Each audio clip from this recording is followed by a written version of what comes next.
था उनको हटाओ तो हम जाएंगे, नहीं तो वहाँ पे हमें जमीन दी जाएगी तो हटेंगे, नहीं तो यही मानेंगे। पेट्रोल जला के मैं खुद मर जाऊंगा। दादाजी की समाधि वहाँ पड़ी हुई, अगर हम झूठ बोलते वहाँ प्रमाण दे रहे हैं, हम कोई राजनीति थोड़ी करे साहब, तो हमारे ऊपर ये बीत रही हो, हम यहाँ पे ऐसे करे कलेक्टर के वालों ने कह दिया ना तुम्हें कि भाई यहाँ दफनाओ, तुम पक्का निर्माण मत करो, ठीक है ना। तो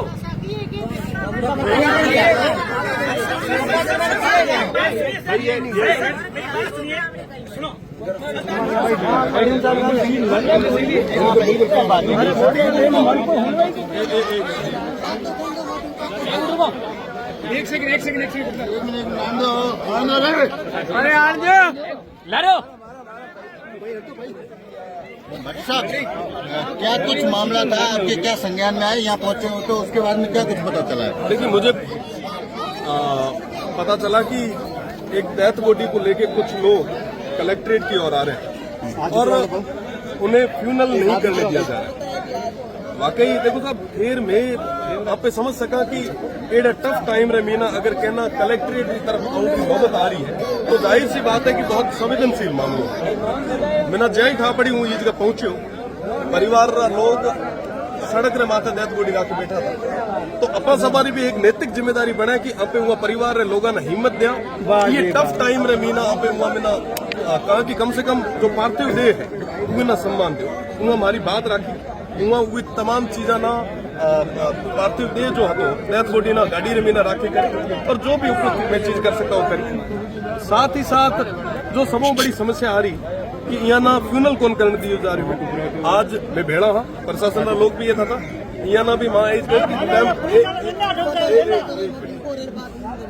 पेल फ्यूनल क्यों है पूरे बाद रे मीना पे कोई बीजी बात है ना, तो हमें यहाँ रे भेड़ा जाए करे मैं फ्यूनल करवा मतलब कोई दिक्कत को ना होता। इतनी देर तक जो कोई यहाँ फ्यूनल को नहीं करने देता बढ़िया, हर हुए आदमी रे भेड़ा मैं हाँ जो को आज रे तारीख महीना जिक्र आवाज ना दबाई जा रही है मार आप रहा। तो क्या कुछ कारण सामने आया है रविंद्र सिंह जी, क्या मानते हैं? नाथ कालबेलिया जोगी ये तमाम वो लोग हैं जो ये भारत रा धनी रहा और नाथों मेरा कालबेलिया हमारे दोनों जुड़ा है, पर जाहिर सी बात है कि यहाँ जो वाजिब मांगा है वो ना ले पहले भी लड़े हाँ आगे भी यहाँ बेड़ा हर तरीके में नहीं। तो क्या कुछ कारण सामने आया कि आखिर क्यों? देखिए, फॉरेस्ट की लैंड का इश्यू बताया जा रहा है। इनका कहना है प्रशासन का कि वो जो लैंड है जहाँ पे फ्यूनल हो रहा है वो गवर्नमेंट लैंड बताई जा रही थी और फॉरेस्ट लैंड बताई जा रही थी, उसको लॉक कर दिया गया था। और आप जब हम लोग यहाँ पहुंचे उसके बाद में तमाम जो आला अधिकारी थे उन्होंने कहा कि हम पूरे तरीके से फ्यूनल भी करने देंगे, हम सब साथ में जाके प्रॉपर तरीके से इनका ये कहना है, सुनो और बिल्कुल देखो डेथ बॉडी ना सम्मान देना जरूरी है। कोई भी आदमी जगह बेड़ो गलत उसे मैं उबे भेड़ा। इनका ये कहना है कि ये आज की समस्या नहीं है, काफी सालों की समस्या है। काफी समस्या ना इनके पास रहने को जमीन है और ना भी दफना मीना आ रही है। आपने कहा उसे कि सदन मीना भी नाथ कालबेलिया जगह जो भूमिहीन है उमरी बात में राखी थी। उम्र बाद रे मीना कई लोगों ना तो जमीन मिली, पर जो नाथ है जोगी है वह फिर भी जमीन को नहीं मिली, उमना लेर भी असेंबली रे मीना भी राखी हो। और साथ ही साथ ए जो मामलो आपने बताया है कि साहब यहाँ गोटे फ्यूनल रे वास्ते वो आपने भरोसा दे कि आने वाले समय रे मीना यहाँ वास्ते पूरे तरीके में जो भी लैंड यहाँ अलॉट करानी वो पूरे तरीके से। ये कितनी शर्मनाक बात है, ये कितनी शर्मनाक बात है कि उनको रहने के लिए जगह नहीं मिल रही है, जमीन नहीं मिल रही है, मरने के बाद भी जमीन नहीं मिल रही है, रहने के लिए तो मिल ही नहीं रही है। बहुत बड़ी दुखद चीज है, पर मैं यहाँ भेड़ा ठीक की वजह से यहाँ से बॉडी लेके आए थे। हम पिछले 4 सालों से प्रयास करें कि साहब प्रशासन हमारी 450 समाधियां बनी हुई है, इनको स्मशान भूमि दी जाए, लेकिन प्रशासन की लापरवाही की वजह से ये सारी चीजें हो रही है।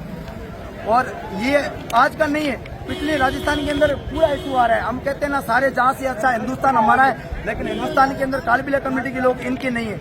आज साहब हमें जीती जी जमीन मिले ना मिले, मरने के बाद लोगों को दफनाने के लिए तो जमीन दो, बड़ा दुख का और बड़े सामाजिक मुद्दा है। तो आप ये बताइए कि आप कहाँ दफनाने गए थे, वहाँ अड़चन कैसे पैदा हुई, किसने शिकायत की, प्रशासन की टीमें कैसे वहाँ पे पहुंची? साहब हमारी समाधियां पिछले यहाँ से 450 समाधियां बनी हुई है, प्रशासन की लापरवाही की वजह से सारी चीजें हो रही है। आश्वासन दिया कि आपको जमीन दी जाएगी और नहीं देगी तो मैं नारायणनाथ कालबेलिया यहाँ पेट्रोल जला के मरूंगा। ये राजस्थान सरकार के लिए चेतावनी है और बाड़मेर की प्रशासन के लिए चेतावनी है, उनकी लापरवाही की वजह से सारी चीजें हो रही है। तो आपके कहने पे शिव विधायक यहाँ पे पहुंचे, किस तरह का आश्वासन दिया? उन्होंने आश्वासन दिया, हमारे बड़े भाई है कि नारायण जी आपको जमीन दिला देंगे। एडीएम साहब ने हमें भरोसा दिया, एडीएम साहब भी साथ में थे।